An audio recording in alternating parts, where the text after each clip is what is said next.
Good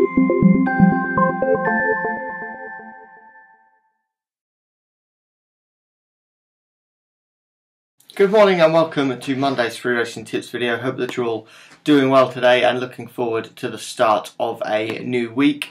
Ended the week on a bit of a high yesterday actually. Unfortunately the premium tip was a non-run and we didn't have a little earner, so you might think that we didn't actually end up having any tips, but we did have a lucky 15 which ended up having 3 selections, and we saw a nice 2 winners from this, which returned over £40 from £1 stakes. So really decent day in the end there to finish the week, and hopefully we can get this week off to a flyer. We've got a full set of tips for you, and we race from Ayr, Cartmel, Beverley, Ballinrobe and Windsor. Your usual kind of Monday cards. Ayr and Windsor, always expect those to be racing on Monday, and the Go Racing in Yorkshire Festival continues with Beverley having its race today. So yeah, looking forward to the action as always. Probably going to be a bit of a quick video today.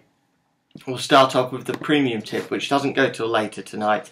It's a Mr. Rock and Roll in the 840 at Beverley. This horse was at 7 to 4 when tipped to Gold members who got their tips actually this morning.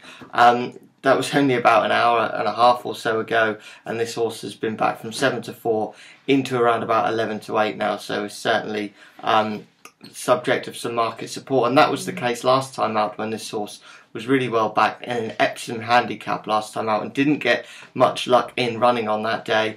Is able to race off the same mark here, and it looks to be a bit of a weaker race, so you think this 3-year-old should have an excellent chance and take all the beating.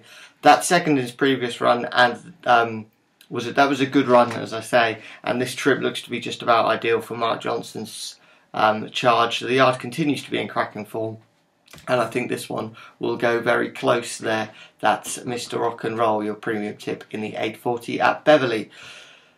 Today's little earner, that goes in the 440 at Ayr, and our tip here is Manchester. That's Manchester, and it's currently around about the 8 to 1 mark, so a good each way price. This horse goes for the excellent Richard Fahey and put in a decent display to finish second after a year off at Thirsk back in May. On that form, I think this horse could be one of the ones to beat, and although his performances at Haydock and Newcastle subsequently have been a little bit disappointing, I think that there could still be a fair bit more to come from this horse, who gets probably the ideal kind of conditions and trip today, which is really good, and I think there's probably excuses for those last 2 runs. And yeah, Manchester, as I say, goes for a top team in Richard Fahey, who has his yard in excellent form as always, and I think this one can certainly hit the frame and could even challenge for the win as well, but I think that's a cracking each way bet there at around about the 8 to 1 mark. So that's the premium tip and little earner. Lucky 15, as always, that's up on the site. Just head to freeracingtips.co.uk. Yeah, but for today's video, that's probably just about it. So thank you very much for watching. Let's have a really profitable Monday. Speak to you later, and bye-bye.